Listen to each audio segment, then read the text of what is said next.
BA part third Sanskrit. प्रथम प्रश्न पत्र योग दर्शन योग सूत्र प्रथम पाद 38 से 40 सूत्र। मैं डॉक्टर मनीषा पोदारा, सह आचार्य संस्कृत, राजकीय पांगड़ महाविद्यालय डीढ़ा। योग सूत्र का 38वां सूत्र है स्वप्न निद्रा ज्ञान आलम्बनम वा। सूत्र का विवरण देते हुए भाष्यकार कहते हैं स्वप्न ज्ञान आलम्बनम वा।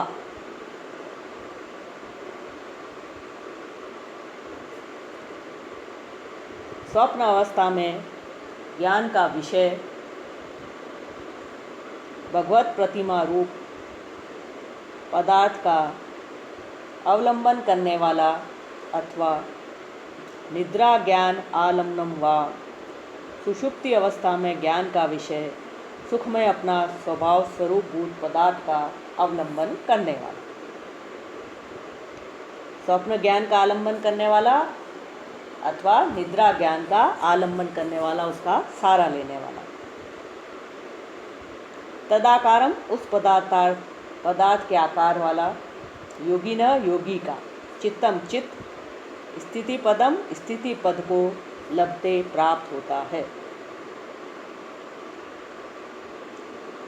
अथवा स्वप्न अवस्था में सात्विक ज्ञान का विषय जो भगवत प्रतिमा रूप पदार्थ है, एवं निद्रा अर्थात सुषुप्ति अवस्था में सात्विक ज्ञान का विषय जो सुखमय अपना स्वरूपभूत पदार्थ है, उस पदार्थ का अवलंबन करने वाला चित्त भी स्थिति पद को प्राप्त होता है।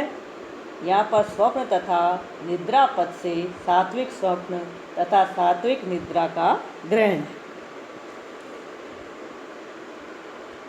अर्थात स्वप्न अवस्था में सात्विक ज्ञान का विषय जो भगवत प्रतिमा रूप पदार्थ है, एवं निद्रा अर्थात सुषुप्ति अवस्था में सात्विक ज्ञान का विषय जो सुखमय अपना स्वरूपभूत पदार्थ है, उस पदार्थ का अवलंबन करने वाला चित्त भी स्थिति पद को प्राप्त होता है। इसका भाव श्री वाचस्पति मिश्र ने इस प्रकार व्यक्त किया।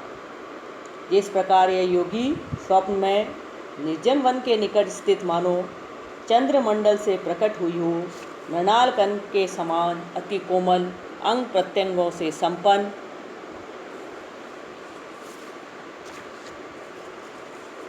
अभिज्ञात चंद्रकांत मणि के सदृश्य, सुरभियुक्त मालती पुष्प की माला से सुशोभित, परम मनोहर भगवान महेश्वर की प्रतिमा की आराधना करते हुए ही जागता है।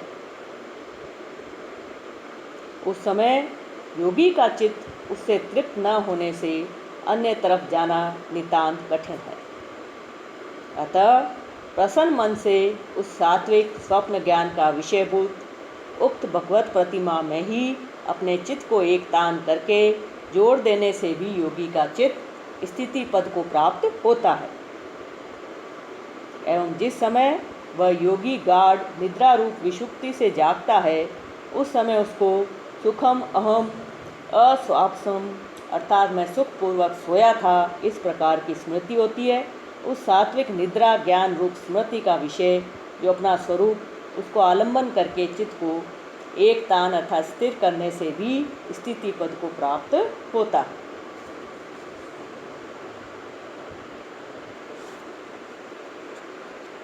वाचस्पति मिश्र ने इसका भाव इस प्रकार व्यक्त किया है कि जिस समय ये योगी स्वप्न में निर्जन वन के निकट स्थित मानो चंद्रमंडल से प्रकट हुई हो, मृणाल कण के समान अति कोमल अंग प्रत्यंगों से संपन्न, अभिज्ञात चंद्रकांत मणि के सदृश्य, सुरभियुक्त मालती पुष्प की माला से सुशोभित, परम मनोहर भगवान महेश्वर की प्रतिमा की आराधना करते हुए ही जागता है, उस समय योगी का चित्त उससे तृप्त न होने से अन्य तरफ जाना नितांत कठिन है। अतः प्रसन्न मन से उस सात्विक स्वप्न ज्ञान का विषयभूत उक्त भगवत प्रतिमा में ही अपने चित्त को एक तान करके जोड़ देने से भी योगी का चित्त स्थिति पद को प्राप्त होता है। एवं जिस समय वह योगी गाढ़ निद्रा रूप सुषुप्ति से जागता है, उस समय उसको मैं सुखपूर्वक सोया था, इस प्रकार की स्मृति होती है।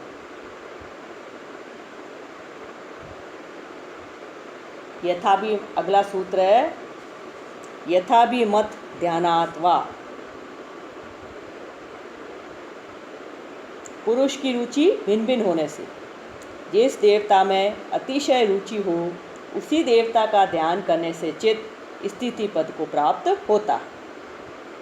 वा अथवा यथा भी मत ध्यानात्, जिस देवता का स्वरूप योगी को अभिमत अभीष्ट हो इष्ट हो उसी का ध्यान करने से चित्त स्थिति पद को प्राप्त होता है। इसी को स्पष्ट करते हैं, इस योगी को जो स्वरूप अभीष्ट हो उसी का ध्यान करे, उस रूप का ध्यान करे, उस रूप में स्थिरता को प्राप्त हुआ चित्त उससे अन्य अपने स्वरूप आदि में भी स्थिति पद को प्राप्त हो जाता है। भाव यह है कि अथ यह एषो अंतरादितेय हिरण्यमय पुरुषो दृश्यते हिरण्यश्रमशु हिरण्यकेश अप्रणखात् सर्व एव सुवर्णः तस्य यथा कप्यासं पुंड्रिकम् एव अक्षिणी तस्य उदिति नाम स एव सर्वेभ्यः पाप्मभ्यः उदितः उदेति हवै सर्वेभ्यः पाप्मभ्यो य एवं वेद इत्यादि श्रुति उक्त आदित्य मंडल अंतर्गत हिरण्यमय हिरण्यश्रमशु हिरण्यकेश पुरुष में यदि अधिक अभिरुचि हो तो उसी के ध्यान करें एवं शिव शक्ति गणपति विष्णु तथा सूर्य आदि देवताओं के मनोहर दिव्य स्वरूप में से किसी एक में यदि विशेष रुचि हो तो उसी का ध्यान करें। उसी में स्थिरता को प्राप्त हुआ चित्त निर्गुण निराकार विशुद्ध परमेश्वर में भी स्थिति पद को प्राप्त हो जाता है। 40वां सूत्र है परमाणु परम महत्वान्तो अस्य वशीकारः। परमाणु परम महत्वान्तः अणु अर्थात सूक्ष्म पदार्थों में परमाणु परमाणु पर्यंत तथा महान अर्थात स्थूल पदार्थों में परम महान आकाश पर्यंत तथा महान अर्थात स्थूल पदार्थों में परम महान आकाश पर्यंत। अस्य इस योगी के चित्त का वशीकार हो जाता है। अणु अर्थात सूक्ष्म पदार्थों में परम अणु परमाणु पर्यंत तथा महान अर्थात स्थूल पदार्थों में परम महान आकाश पर्यंत। अस्य इस योगी के चित्त का वशीकार हो जाता है। अर्थात पहले कहे गए परिकर्म के सतत अनुष्ठान से सूक्ष्म तथा स्थूल किसी भी पदार्थ चित्त निवेश करके स्थिर करने का सामर्थ्य योगी को प्राप्त होता है। यही सामर्थ्य चित्त की पूर्ण स्थिति का परिचायक है। सूक्ष्म पदार्थों में एकतान रूप से निविष्मान चित्त को परमाणु पर्यंत स्थिति पद प्राप्त होता है तथा स्थूल पदार्थों में एकतान रूप से निविष्मान चित्त को परम महान आकाश पर्यंत स्थिति पद प्राप्त होता है। इस प्रकार उन दोनों कोटि अर्थात सूक्ष्म तथा स्थूल पदार्थों की तरफ दौड़ने वाला इस चित्त का जो अति प्रतिघात अर्थात कहीं रुकावट नहीं होना वहीं पर वशीकार का वह परवशीकार कहा जाता है। यही चित्त की अंतिम स्थिति का लक्षण चिन्ह है। उस वशीकार के लाभ से योगी का चित्त परिपूर्ण होता हुआ फिर अन्य अभ्यास साध्य परिकर्म की अर्थात स्थिति के उपाय की न अपेक्षा नहीं करता। सूक्ष्म पदार्थों में एकतान रूप से निविष्मान चित्त को परमाणु पर्यंत स्थिति पद प्राप्त होता है तथा स्थूल पदार्थों में एकतान रूप से निविष्मान चित्त को परम महान आकाश पर्यंत स्थिति पद प्राप्त होता है। इस प्रकार उन दोनों कोटि अर्थात सूक्ष्म तथा स्थूल पदार्थों की तरफ दौड़ने वाला इस चित्त का जो अति प्रतिघात अर्थात कहीं रुकावट नहीं होना, वह पर वशीकार कहा जाता है। यही चित्त की अंतिम स्थिति का लक्षण चिन्ह है। उस वशीकार के लाभ से योगी का चित्त परिपूर्ण होता हुआ फिर अन्य अभ्यास साध्य परिकर्म की अर्थात स्थिति के उपाय की न अपेक्षते अपेक्षा नहीं करता है। अणु पदार्थों में निविष्मान चित्त का जो परमाणु तक प्रवेश करके स्थिर होना एवं महान पदार्थों में निविष्मान चित्त का जो आकाश तक प्रवेश करके स्थिर होना अर्थात कहीं रुकावट न होना, वही चित्त की स्थिरता का लक्षण है, ये सिद्ध हुआ।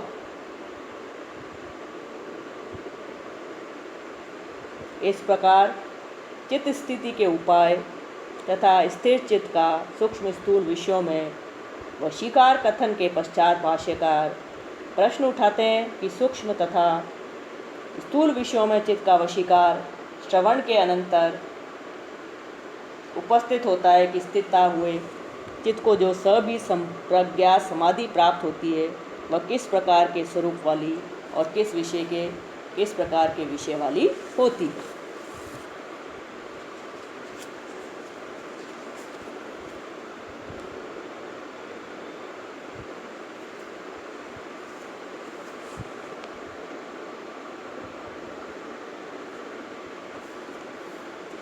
अतः हम कह सकते हैं कि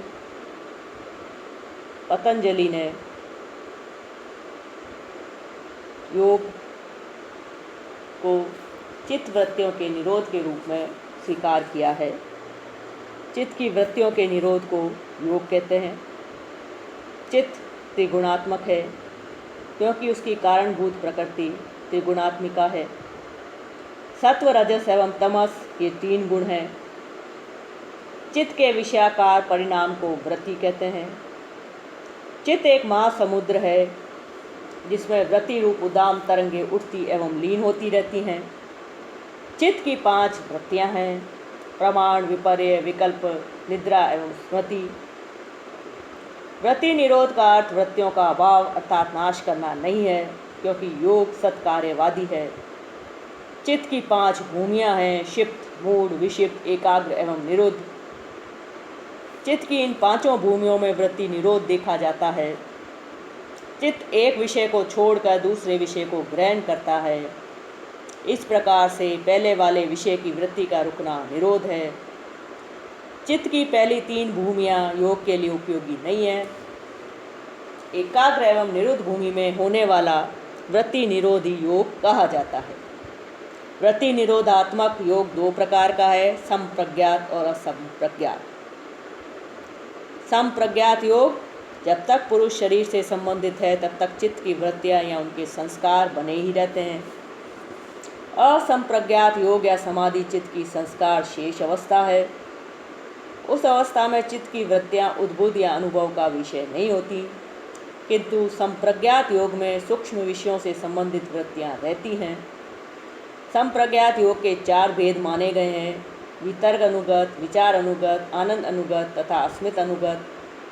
किसी भी योग की अवस्था में संशय और विपर्य से रहित ध्येय विषय प्रज्ञा या ज्ञान होता है। असंप्रज्ञात योग, यह योग वस्तुतः निर्बीज समाधि है। इस समाधि में सब प्रकार की वृत्तियों का विराम हो जाता है, केवल वृत्ति संस्कार मात्र रह जाते हैं। चित्त का परिणाम 4 प्रकार का होता है, जिसे हम साधारण व्युत्थान या जागृति की अवस्था कहते हैं। उसमें क्षिप्त और मूढ़ चित्त वृत्तियाँ रहती हैं। दूसरी अवस्था समाधि प्रारंभ है, जो सत्व गुण के उदय से संभव होती है। इन दोनों से उत्कृष्ट अवस्था एकाग्रता और निरोध की है। इन दशाओं में प्रत्येक वाद की दशा पूर्व दशा से श्रेष्ठ और उस दशा के संस्कारों को नष्ट करने या दबा देने वाली होती है। असंप्रज्ञात समाधि किसी वस्तु का ध्यान करने से सिद्ध नहीं हो सकती। उसके लिए विराम प्रत्यय का अभ्यास करना चाहिए। विषयों की चिंता या भावना का त्याग ही विराम प्रत्यय है। विराम प्रत्यय वस्तु के आलंबन से शून्य होता है। इस प्रकार असंप्रज्ञात समाधि में चित्त निरालंबन जैसा होता है, इसलिए यह निर्बीज समाधि कहलाती है। व्यास भाष्य के अनुसार यह संप्रज्ञात समाधि योग दो प्रकार का होता है, उपाय प्रत्यय तथा भव प्रत्यय। उपाय प्रत्यय समाधि योगियों को होता है, भव प्रत्यय विधेय तथा प्रकृति लय जीवों का होता है। विधेय असंप्रज्ञात योग जनता सिद्ध होता है क्योंकि उनमें सहज ज्ञान रहता है। प्रकृति लय ईश्वर अथवा प्रकृति अहंकार बुद्धि आदि की उपासना द्वारा अधिकार प्राप्त करके स्वेच्छा से प्रकृति लीन रहते हैं क्योंकि उनमें अर्थात विधेय योगियों में सहज ज्ञान रहता है। प्रकृति लय ईश्वर अथवा प्रकृति की उपासना द्वारा अधिकार प्राप्त करके स्वेच्छा से प्रकृति लीन रहते हैं। अधिकार समाप्ति के बाद वे मुक्त हो जाते हैं। दूसरे योगियों को उपाय प्रत्यय नाम का असंप्रज्ञात योग श्रद्धा वीर्य स्मृति समाधि एवं प्रज्ञा द्वारा प्राप्त होता है। ये श्रद्धा आदि परस्पर उपाय उपेय भाव से संबंध है, अर्थात श्रद्धा वीर्य का उपाय और वीर्य स्मृति का उपाय है, और ऐसे ही आगे। योग दर्शन में प्रमाण तीन प्रकार का माना गया है, प्रत्यक्ष, अनुमान तथा आगम।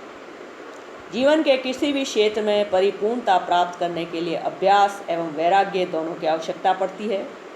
वैराग्य पूर्वक ही अभ्यास किया जाता है और अभ्यास के स्तर एवं उसकी गति के अनुसार वैराग्य होता है, अतः दोनों अन्योन्याश्रित है। कैवल्य के लिए योग की आवश्यकता, योग के लिए अभ्यास की आवश्यकता और अभ्यास के लिए वैराग्य की अपेक्षा है, अतः सभी एक दूसरे से श्रृंखलाबद्ध हैं।